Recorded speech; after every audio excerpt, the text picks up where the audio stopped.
نکات ایمنی در عبور از گوزن: چگونه از تصادفات جلوگیری کنیم و زندگی را نجات دهیم.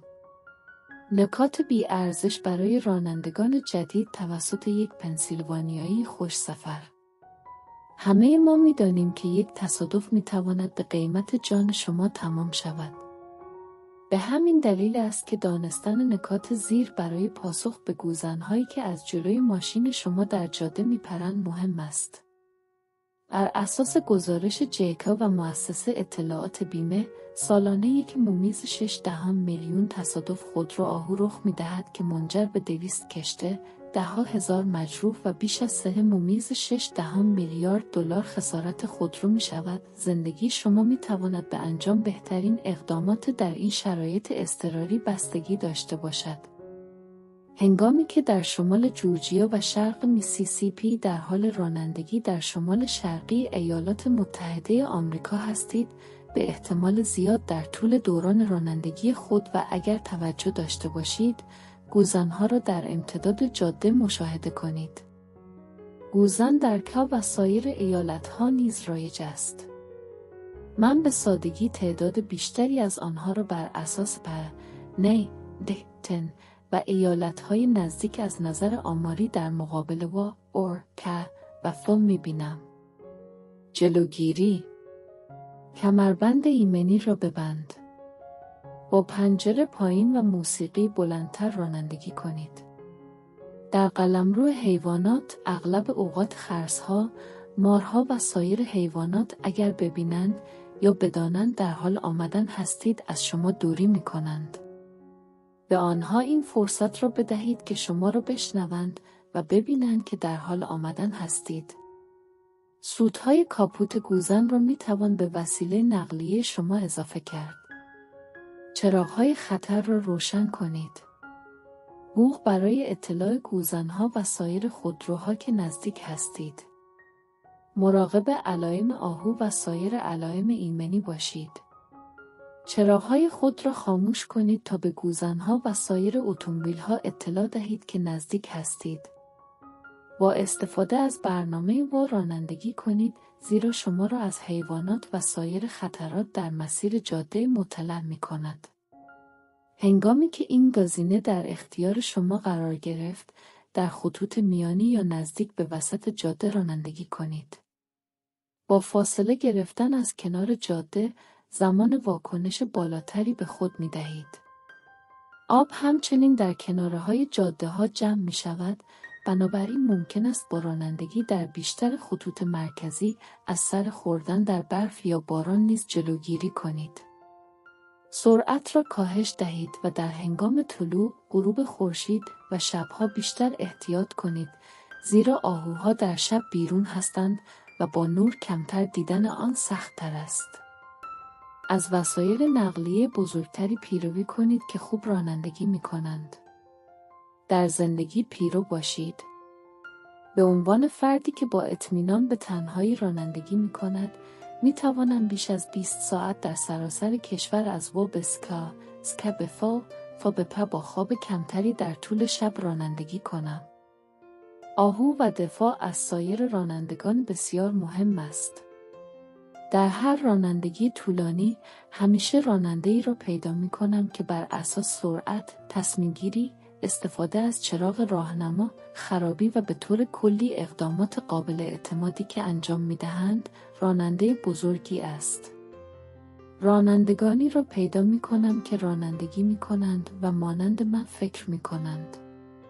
سپس آنها را در مسیر خود دنبال می‌کنم. من ترجیح می‌دهم از یک کامیون، شاسی بلند یا تریلر تراکتور بزرگتر پیروی کنم، زیرا گواهینامه‌های رانندگی سطح بالایی دارند و توقف طولانی‌تر طول می‌کشد. اگر آنها را دنبال کنم، به احتمال زیاد آهوها از جلوی آنها عبور می‌کنند و نه بین ما، بنابراین وسیله نقلیه روبروی من به احتمال زیاد با هم برخورد می‌کند و من فقط باید مطمئن شوم که قبل از پایان دادن به آنها تا توقف آهسته باشم. با توجه به اینکه وسیله نقلیه بزرگتری هستند، آسیب‌های وارده به شما و آنها کمتر خواهد بود. آنها کندتر متوقف می‌شوند. وقتی رانندگان بهتری را در وسایل نقلیه بزرگتر دنبال می‌کنید، زمان بیشتری برای پاسخگویی دارید و وضعیت کلی بهتری برای خود دارید. وقتی سریع به سمت چپ حرکت می‌کنند، از قبل می‌دانم که به رانندگی آنها اعتماد دارم، بنابراین در مواقع اضطراری با خیال راحت‌تر پاسخ می‌دهم. هنگامی که در نزدیکی وسایل نقلیه ایمن‌تر رانندگی می‌کنید، ایمن‌تر هستید. اطراف خود را با رانندگان بهتری احاطه کنید که در موقعیت‌هایی مانند شما واکنش نشان می‌دهند. از توپوگرافی نزدیک جاده آگاه باشید. اگر در کنار جاده جنگلی وجود داشته باشد، احتمالاً با آهوها شگفت زده خواهید شد. اگر در مجاورت جاده به سمت بالا شیب داشته باشد، یک گوزن میتواند به سرعت به داخل جاده شما بپرد تا زمان واکنش کاهش یابد. اگر در مجاورت جاده به سمت پایین بیاید، آهو آهسته‌تر به سمت بالا میپرد و روی جاده میپرد و زمان واکنش را افزایش میدهد. اگر نرده‌ها، موانع یا سازه‌هایی وجود داشته باشد، ممکن است از شما در برابر گوزن محافظت کند. اما گوزن میتواند در مناطق شهری نیز وجود داشته باشد. فصل جفتگیری گوزنها اکتبر تا ژانویه است، بنابراین ممکن است در این زمان متداول‌تر و متحرک‌تر باشند.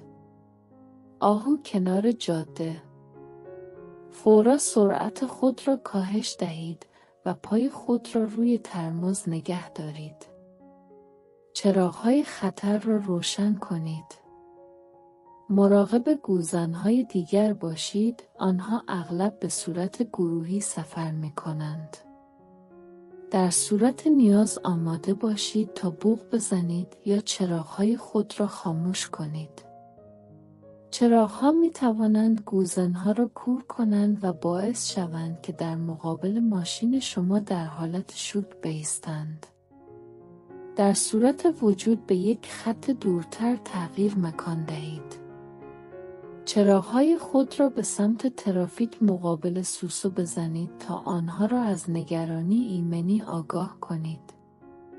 از مسافرتان بخواهید این نگرانی را برای سایر رانندگان به برنامه و اضافه کند.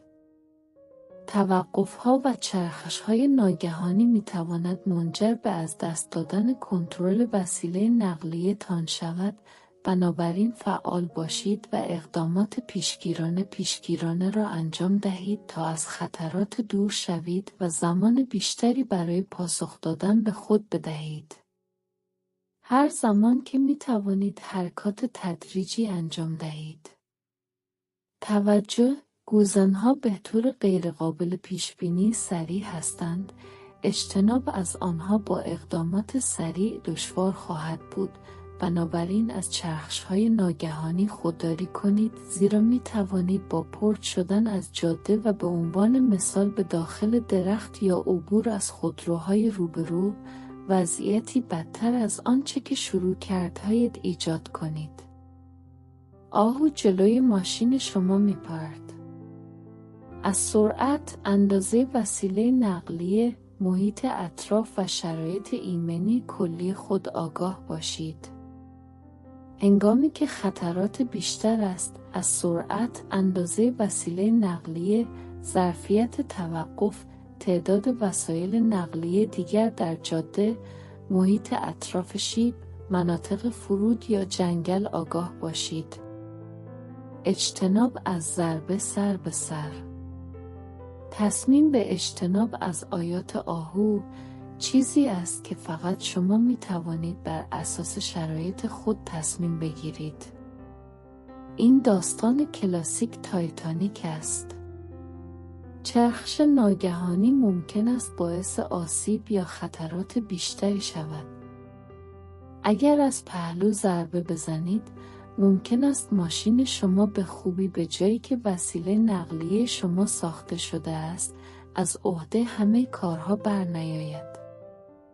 تصمیم بگیرید که بهتر است مانور دهید و به طور بالقوه کنترل وسیله نقلیه خود را از دست بدهید یا با دانستن اینکه ماشین شما برای محافظت از شما ساخته شده است، به مسیر خود ادامه دهید و گوزنها به طور طبیعی با زمان پاسخگویی سریع در صورت فرصت از شما دوری می کنند. بدانید که به طور ناخودآگاه شما در حال جمع‌آوری داده‌ها در کل درای خود بوده‌اید، بنابراین در آن اضطراری چند ثانیه‌هایی باید با اطمینان کاری را که بهترین را می‌دانید انجام دهید. پاسخ درستی وجود ندارد و شرایط اضطراری پیچیده هستند. شما باید بر اساس همه آنچه می‌دانید بهترین تصمیم را بگیرید. خطرات را کاهش دهید، اما با اطمینان کاری را انجام دهید که فکر می‌کنید بهترین است. بدترین کاری که می‌توانید انجام دهید این است که یک تصمیم استراتژیک و آگاهانه انجام ندهید و به سادگی به جریان بروید. اقدام استراتژیک شما اغلب بهتر از عدم تصمیم گیری ناآگاهانه خواهد بود. این تصمیم می‌تواند ادامه مستقیم بدون تغییر باشد، فقط بر اساس منطق استراتژیک تصمیم بگیرید. ممکن است مجبور شوید برای به حداقل رساندن سرعت برخورد فوراً متوقف شوید. ممکن است مجبور شوید با دانستن اینکه هرگز به موقع متوقف نخواهید شد، سرعت خود را افزایش دهید، به این امید که گوزن بر اساس علم فیزیک به جای اینکه به شما برخورد کند و در شیشه جلوی شما فرود آید، روی وسیله نقلیه شما پرتاب شود و بیشترین آسیب را به شما وارد کند. ممکن است مجبور شوید مانور دهید تا به گوزن ضربه نزنید، اما توجه داشته باشید که ممکن است به فضایی که می روید بپرند. بوق، سوسو زدن چراغ‌ها یا خاموش کردن چراغ‌ها برای اینکه گوزن را کور نکند و بهترین فرصت را برای شما فراهم کند تا متوجه شما شود و از مسیر خارج شود. برخورد رخ داد. با اورژانس 911 تماس بگیرید. آنها را از موقعیت مکانی خود مطلع کنید، به عنوان مثال در بزرگراه و نشانگر مایلی که به کدام شهر نزدیک می شود، ماشین شما چگونه به نظر می رسد، نگرانی‌های ایمنی یا صدمات، آنها را از هر گونه نیاز اضطراری یا خطرات فوری مطلع کنید. تا حد امکان به کنار جاده یا ایمنی بکشید. چراغ‌های خطر را روشن کنید. کمک بگیر. برای ثبت ادعا و دریافت بکسل اضطراری با بیمه تماس بگیرید. به آهو نزدیک نشوید، حیوان وحشی ممکن است خطرناک باشد. اورژانس می تواند گوزن را به مکان امن‌تری منتقل کند. درس‌های آموخته شده.